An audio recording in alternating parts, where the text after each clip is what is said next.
សូមអនុមោទនាព្រឹកថ្ងៃសិលឈ្នះអ្វីមិនស្មើឈ្នះខ្លួនឯងជ្រៃដោះលើថ្នោតបញ្ឆោតសัตว์ជ្រឹងទៀបខ្ពស់ឥតដឹងខំប្រឹងផ្កាផ្លែចង់ឈ្នះចង់ខ្ពស់ចង់ឈ្មោះពូកាលើគេល្អដែរតែពិបាកដែរយកឈ្នះចាញ់គ្នាមានអ្វីប្របីឈ្នះអ្នកដតីមានអ្វីគ្រាន់បើឈ្នះខ្លួនឯងនោះទៅប្រសាកុំឲ្យខានប្រាបំរើតណ្ហាខំសាងសិលទានមានឈ្មោះឧត្តមកុំភ័ន្តច្រឡំរួមផ្សំអ៊ីសានាំបែកសាមគ្គីចេញពាក្យវាចាដោយហឹង្សាថាមានគេអត់ខ្ញុំស្ថានមួយធំណាស់មានអ្វីចង្អៀតបើនៅទើសទៀតមានអ្វីសមរម្យបើមិនសង្រួមគុណធម៌រលំទោះសិលប៉ុនភ្នំក៏ត្រូវបាត់អស់ផ្ទះតូចចង្អៀតអាចជ្រៀតនៅបានចង្អៀតសន្តានឥតមានចន្លោះបើគោរពធម៌អាចជួយរំដោះព្រះធម៌ជួយប្រោះឲ្យចិត្តទូលាយមិនខ្វល់ច្រើនចម្រើនសុខមិនស្ដុកចិត្តមិនជាប់ស្អិតមិនទាស់ចិត្តពិតបញ្ញាចិត្តស្ងប់នឹងប្រឹងការងារជាចិត្តថ្លាមានមេត្តាឲ្យអភ័យសុខក្រៃលែងធម៌ដែលព្រះសម្មាសម្ពុទ្ធទ្រង់ត្រាស់សម្ដែងឲ្យដឹងគឺធម្មជាតិជាថ្នាំព្យាបាលរោគទាំងរោគកាយទាំងរោគចិត្តបដិបត្តិធម៌គឺការចូលដល់ធម្មៈពោលគឺការចូលដល់ធម្មជាតិជាលោកីជាបរមត្ថជាការពិតតាមបច្ច័យរៀបរយហើយស្រេចចិត្តសត្វលោកក្រវល់ក្រវាយដោយរោគកិលេសប្រាថ្នាសេចក្តីសុខស្ងប់តែបែរជាទុកទោសមនុស្សសោកសៅក្តៅក្រហាយមានតែវិវាទដោយត្រូវភ្លើងឆេះព្រោះមាននៅសេចក្តីប្រកាន់ត្រូវព្យាបាលដោយធម្មៈគឺធម្មជាតិត្រូវក្រេបផឹកសាច់ជារស់ទើបអស់សេចក្តីប្រកាន់ប្រគល់ជីវិតឲ្យដល់ធម្មជាតិវិញតាមធម្មតាធម៌មានចិត្តស្ងប់ត្រជាក់មានមេត្តាព្រមវិហារមានការឲ្យអភ័យកាយចិត្តជីវិតប្រចាំថ្ងៃគឺបដ្ឋានជាទីតាំងនៃសតិរលឹកនៅផ្ទះក៏មានកាយមានចិត្តទៅនៅវត្តក៏មានកាយមានចិត្តដូចគ្នាមិនថានៅផ្ទះឬនៅវត្តឬក៏រស់នៅព្រៃសំខាន់អាវាសជាទីសប្បាយនៅដូចជាផ្ទះសំណាក់ទោះជាផ្ទះខ្លួនឯងនៅក៏អត់បញ្ហាគឺយកផ្ទះជាវត្តយកជីវិតខ្លួនឯងជាឧបករណ៍វឹកហាត់អប់រំសតិមានព្រះត្រៃបិដកអត្ថកថាមានកល្យាណមិត្តមានលោកគ្រូអាចារ្យមានអាវាសជាទីសប្បាយមិនមានបញ្ហាចង្អៀតចិត្តនឹងណាហើយសំខាន់ជាទីបំផុតនោះគឺមានបញ្ញាចូលដល់ធម្មជាតិក្រេបផឹកនៅសាច់ជារស់លះសេចក្តីប្រកាន់ត្រូវចាំថាមានផ្ទះជីវ័នគឺវត្តកាយវាចាចិត្តមានជីវិតរាល់ថ្ងៃគឺកាយវេទនាចិត្តធម៌ជាប្រធានគឺជាឧបករណ៍វឹកហាត់អប់រំសតិចម្រើនបញ្ញាតណ្ហានាំឲ្យខ្វាយខ្វល់ព្រោះមានវេទនាជាតួសោយអារម្មណ៍មានវេទនាសោយអារម្មណ៍ព្រោះមានភាសៈមានចិត្តមានកាយក៏ដូចជាមនុស្សយើងមានជីវិតរស់នៅត្រូវការអាហារបរិភោគបីរស់ដូច្នោះឯងប៉ុន្តែបច្ច័យ4ក្តីអារម្មណ៍ដែលវេទនាសោយក្តីគឺមិនមានអ្វីត្រូវបង្អួតដល់ព្រះនិព្វាននោះទេព្រោះព្រះនិព្វានមិនមានវេទនាជាតួសោយនឹងឯងបញ្ហានៅត្រង់សត្វលោកវង្វេងប្រកាន់ថាតួខ្លួនជាអ្នកសោយទៅត្រេកអរបង្អួតបង្អដល់គ្នាហើយអវិជ្ជាក៏បានបិទបាំងមិនឲ្យដឹងមិនឲ្យត្រេកអរនឹងព្រះនិព្វានត្រូវរលឹករឿយឲ្យឃើញតួសោយអារម្មណ៍ពិតជាបរមត្ថមិនមែនខ្លួនយើងទើបអាចហាមតណ្ហាឲ្យត្រេកអរនឹងព្រះនិព្វានបានសតិប្បដ្ឋានផ្ទុយពីតណ្ហាសតិរលឹកចំពោះសភាវៈដែលមានមិនស្វែងរកអ្វីដែលអត់នោះឡើយឥឡូវនេះចិត្តគិតដែលឈ្មោះថាចិត្តដោយអត្ថាគិតសតិរលឹកបានដោយចិត្តដែលគិតនោះគិតអ្វីក៏ជាចិត្តដែរឲ្យតែប្រកបលក្ខណៈត្រឹមតែជាចិត្តមិនមែនអត្តាគឺជាចិត្តតានុបស្សនាសតិប្បដ្ឋានរលឹករឿយដោយមិនត្រូវការចិត្តដតីអ្វីទៀតឡើយការមិនមានរោគជាលៀបដល់ក្រៃលែងមានតែព្រះនិព្វានទើបមិនមានរោគពិតប្រកបមែន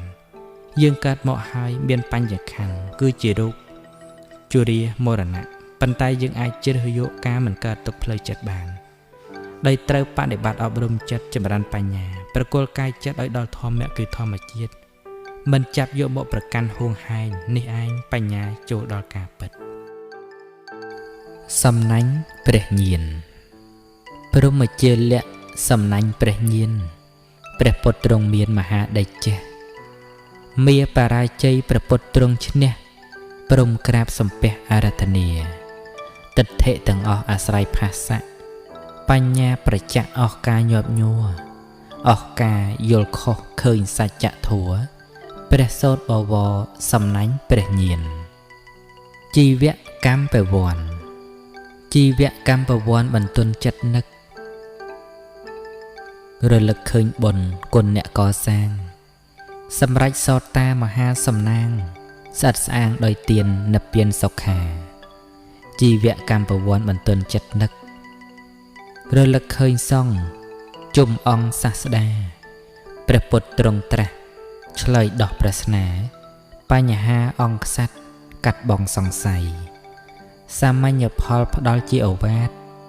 អ្នកបួសស្អាងស្អាតឃ្លាតចាកភពត្រៃមានផលសុខស្ងប់ប្រសពរាល់ថ្ងៃសមណៈល្អក្រៃដោយត្រៃសក្ខាសាមញ្ញផលផ្ដល់ជាឱវាទអ្នកបួសស្អាងស្អាតមានបាតសីលាចូលកាន់មាគាមជ្ឈិមេយាត្រាសមណៈថ្លៃថ្លាទេវតាបូជាសិក្សាព្រះសូត្រនាំកើតសទ្ធាសិក្សាព្រះសូត្រនាំកើតសទ្ធាកុសលភាវនាអប់រំចិត្តស្ងប់បញ្ញាបារមីនិស័យគុណគប់មានធម៌ជាទ្រព្យជួបភ័ព្វមគ្គផលគូគប់បវរមួយចំណេះដឹងពីគុណធម៌គូគប់បវរគូអភិវឌ្ឍបាននៅរស់ហើយកុំខ្លាចហត់មនុស្សអភិវឌ្ឍទៅផុតទុក្ខធម៌ពិតក្នុងលោកធម៌ពិតក្នុងលោកកើតពីបច្ច័យ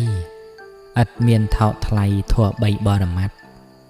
ចិត្តចេតសិករូបបញ្ញាកັບកាត់អត់មានមនុស្សសត្វមានសត្វធម៌